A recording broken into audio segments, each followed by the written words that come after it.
How are you? I'm good. This is an epic room you've got. Well, thank you for approving. Your approval means everything to me because shaped by your work. So that's awesome. Well, thank you. Listen, I just watched WandaVision right in here actually, and I Oh, adore this. cool.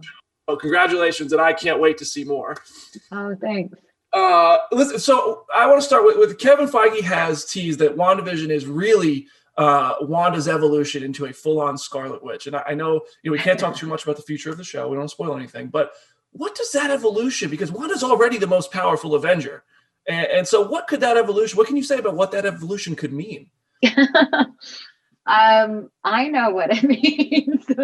I do think it's almost like this. When I say coming of age story for her, it's more of like coming of woman age story. Like you start to come to terms with your past and who you are and take accountability for things and kind of coming to terms with yourself, I'll say. Okay. That was good. You didn't get yourself in any trouble. It's a good.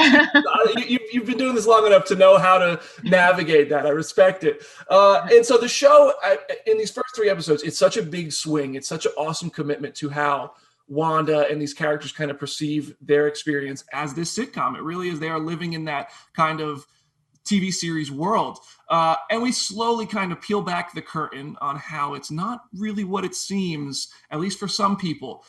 And so, I mean, that kind of is bringing up like theories about House of M and just different comic realities that we've seen. And also Wanda becomes a parent in the MCU in this series. So I'm curious, what does being a parent change for Wanda? How does that do anything for her? And how far is she willing to go to protect that family? I think as much as I can understand parenting, you would do anything to protect your family and your children. And I think what it does bring up for her is this reflection of her own experiences from when she was a child and her, brother, their family. Yeah, and that is a tough background for her. It's a tough background for her, you guys. Yeah, but speaking of family, I mean, listen, Wanda has a very famous family. I know you know this. Her brother Quicksilver, but also in comics, her father Magneto. I have to ask, is there any chance like those kind of characters play a part in this series or her future at all? Oh, I don't know. That's fair. There's a really popular theory kind of that I've seen, and I also kind of buy into this that this could lead to Wanda sort of unraveling into like a villainous sort of role, where maybe I don't know. But could she? Do you think that's a character who could pose a threat to Avengers and other characters in the MCU? Because I know this goes straight to Doctor Strange. Well, she had posed a threat. That's how she started, and with her anger towards Stark, and she had, she started as that rebel, and then she realized that the power she was fighting for wasn't the actual good, and so that's why she became who she is, and whatever fighting for good means evolves over time, I guess. But I think she found the Avengers to be the side of good. I can't wait to see more of this show. I mean, I know we gotta like dance around these things. I get it. And I don't even want to know any spoilers. It's been so much fun to watch the show through 3 episodes. You and Paul are tremendous together. I can't wait to see more. Thank you so much for taking the time. Yeah, thank you. How's it going, Paul? It's going really well. How are you? I'm good, man. Thank you, dude. You are an absolute blast to watch in WandaVision, man. Congratulations, because you killed it. Thank you very much, sir. Thank you. Of course. Thank you for taking the time. And also, congratulations, because as of WandaVision, you are the longest tenured cast member in the MCU until either Sam Jackson or is that true? Yeah. Wow. How does that feel? Wow. I feel like an old man. It's gray in my beard. That's what's happening. Oh, that's amazing. It's been a hell of a ride, so thank you for taking us this far. and I can't wait to see where it's going. So listen, I want to just ask, in a spoiler-free way, I've seen the first 3 episodes. I know there's 6 more I haven't seen. Which episode of WandaVision, off the top of your head, has kind of the moment that's going to, blow our mind stone the most? Like, are we going to really just be like, whoa? Oh, wow. I think probably,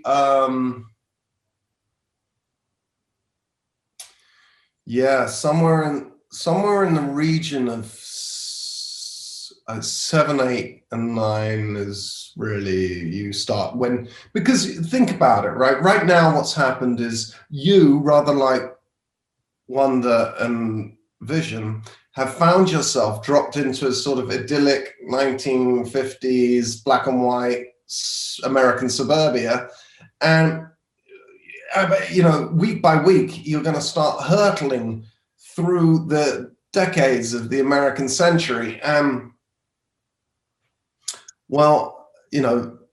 much like Vision, you're probably going to go, something's not right in this town. Something wrong happening in this town. And I think that's going to be really fun for the audience. But I think that when you get full awareness of what the hell is going on in this place is probably somewhere in the region of 7 and 8. And then you need some big battles, and you're going to get them. I cannot wait to see all this. So look, I'm going to go back to pre-WandaVision because the last time we saw you before WandaVision, you died twice. Your vision literally died twice to end Infinity War, and they just kind of left his body just like right there in the woods. Do you have you ever had a conversation like whatever happened to Vision's body? Oh, well, I know what happened to Vision's body, and you're all very soon going to know what happened to Vision's body. So that kind of leads me, I guess, into my next question, because obviously we're all wondering how Vision is alive, and I know you can't. I don't want you to tell me. I'd rather experience it, and I know nobody wants the spoiler, but how clear is that going to be explained? Is that going to be a crystal clear kind of, we know why he's in this show, we know why he's participating in this story and able to do that before it's over? Yes, Jack Schaefer, the writer, has written a very intricate, elegant puzzle box, and every week people are going to be, or the fans are going to be able to peel back another layer. And in the end, it is not an arbitrary decision to set it in sitcoms. So that's for sure. It will all make sense, and there will be, out of all of this mad, insane confusion that you're seeing in the trailers, all will be explained and revealed. Oh, listen, I'm fired up. My last very important question. Super Bowl's coming up throughout the time of WandaVision. Do you Bettany? That was very good. Because I could use a Vision for that pick. That's very, very good. You know what? I'm not a betting man. So no, I've never made a bet on anything in my life. Smart play. Well, thank you, man. I can't wait for everybody to see WandaVision. It's been a pleasure to talk to you, and I hope we can talk again soon. Thank you, mate. You be good. How are you doing? I am very well. How are you? Oh, look at all your stuff back there. Honestly, who better to say welcome to the Marvel Universe, right? Like, I just wanted to say welcome to this family. It's amazing. You kill it in WandaVision. Cannot believe that my entrance to this family was into a 50s sitcom. It's so bananas. This whole thing, Brandon, is so bananas. I'm terribly excited. My son is not seeing all the stuff you've got there, because he would be real jealous. Well, hopefully maybe one day we get an action figure of your character, and maybe that'll be like a family heirloom right there. That'd be awesome. I'll take Wanda and Visions for sure. Those are the coolest. Yeah, they're going to be in a show with action figures. It's just like, what? Listen, well, welcome to the Marvel family. You do such an awesome job. The show commits to that sitcom. It's so cool. And I don't want to go too much into that to get spoilery, but I do want to ask, when you join a Marvel universe, there is kind of there's like source material you can pull from if you want to. So did you go read any comics to prepare for this, or was everything? Yeah, I did. Even if they weren't necessarily being used for this, I did, just because I wanted to know a little bit more about Wanda's history for sure. And it was a pretty dark dive. Yeah, she's been through. I did the same thing, but when I was like, when I bought all these books to get ready. Gorgeous! So it's been fun though to read that and then watch it come to life. And you guys did such a great job. So your character, Agnes, there's like a duality to so many characters in this world that we're seeing, where they kind of play their role in the sitcom, but it seems like there's something underlying within all of them, and it seems different for everybody. So, I mean, how fun was it to do that? How deeply did you get to kind of explore like both of those sides and watch this unraveling of the mystery? Well, I mean, I think even just the setup alone, I taking something that is so comfortable and so familiar and so deep in our psyche as a traditional sitcom, where you I know for me at least, like, there's something about like the format of like the setup, the misunderstanding, the resolution. Like every single time, that you're going to end in this like comfortable place of just like with the laugh over it and just knowing that was like, so even on just that level, knowing and feeling that is of course not all there is, that there is something else happening underneath like the comfort and safety of like that trope. That tension is really, really, really interesting to me. Yeah, it's like a sitcom with like the Lost type of mysteries, and I love that. Yeah. So what I talked to Paul and I asked him which episode he thinks is going to be the one that which one really is the one that you like, which one is the one that you think is going to be the one that just where it all pops, like the one that going to get people talking the most, or maybe just your favorite. He said 7 and 8 are the two he thinks are going to be the ones that really stick with people. I'm curious, what do you think? Yeah, I agree with him in that department. I think so too. And then I would say to film, it would definitely had been the 50s, just because of the live studio audience, and because which was just so crazy, and also just because I couldn't believe I was in an MCU situation in a black and white 50s sitcom. Again, I'm still like, what? And but I agree with him that that's where it's gonna.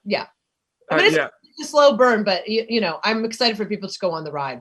So we know your name is Agnes. My last thing, I'm just going to say this. Agnes, Agatha Harkness, can you say anything as a Marvel fan? Well done. Well done. I'm not going to push any further.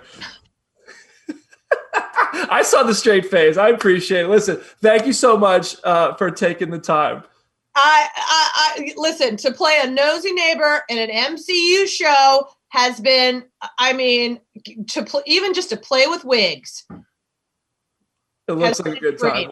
Well, stay golden. Thank you so much. Oh my God, thank you for this warm welcome. Can't wait to talk to you again, and good luck. Enjoy the ride. Thank you so much. Hi. Hi, Brendan. How are you doing? I'm great. How are you? I'm good. Thank you for talking about WandaVision. I love this show. Thank you.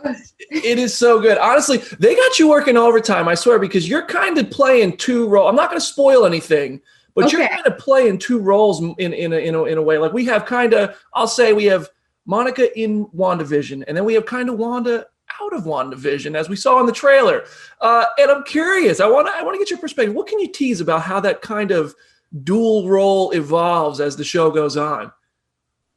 I can say that you do meet Geraldine in the first couple of episodes. And so trying to figure out how this connects to Wanda and Vision and is part of the fun of the show. And is that Monica, or is she said her name's Geraldine? Who is this? I think that's part of the excitement that you'll get to try to figure out as you watch the show. It's so trippy. I can't wait to see how it all plays out. But we do know Monica in the MCU started in New Orleans in Louisiana. And according to some signage, I'm from the 732 in New Jersey. I saw 732 on one of the signs there. And I'm curious, how much of kind of the backstory of how your character has gone from one journey, which we saw start in Captain Marvel, to where it is now in WandaVision, how much of that backstory you're familiar with, and how much do you think we will get to experience as well?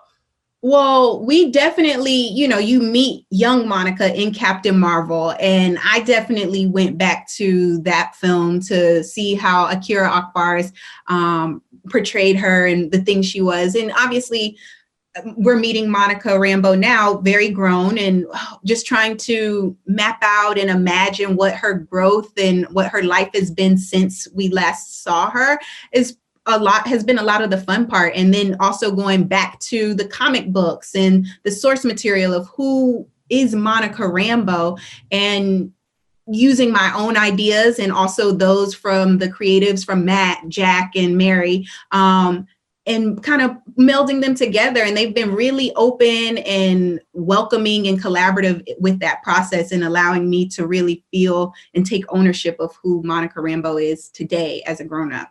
I love it. And I feel like you've just done so much cool work with this role already from what I've seen. So I'm glad they let you kind of have that freedom and fun with it. And so, of course, I know you're familiar with the comics. Monica takes on a number of aliases. Is there one to you that you think would be particularly fun to get a crack at in live action? I mean, I'll take any of them. She's a badass in all of them across the board. Listen, talk to me, Marva. What we want to do? Who we want to try? Let's get Kevin on the phone and see what we can do. Give me a call, Kevin. And so my last thing for you, we know this sends Wanda straight into Doctor Strange and the Multiverse of Madness, and Kevin has been pretty forward about how they're directly connected. And I'm curious, we know you're going to Captain Marvel too. So do you know, will it be kind of like a direct lead-in? Will this kind of set the stage for where we pick up there? Have you read anything there? Nothing. I don't have a clue. That's not even me being coy. I don't know. I don't know. Well, I can't wait to see how you probably know more than I do, Brandon. I'm looking forward to seeing so much more of you in WandaVision and down the line in Marvel, and talking to you through the years as this all just gets crazier and more fun. So thank you so much for taking the time to talk today. Thank you, Brandon.